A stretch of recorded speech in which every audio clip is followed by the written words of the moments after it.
மருதமலை உச்சியிலே சிங்காரவேலன் வாழுகிறான்.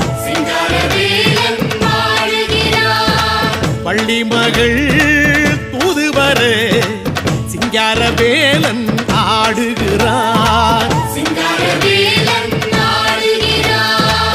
அறுபடை முற்றத்திலே வெள்ளி நிலவில் ஆடுகிறான்.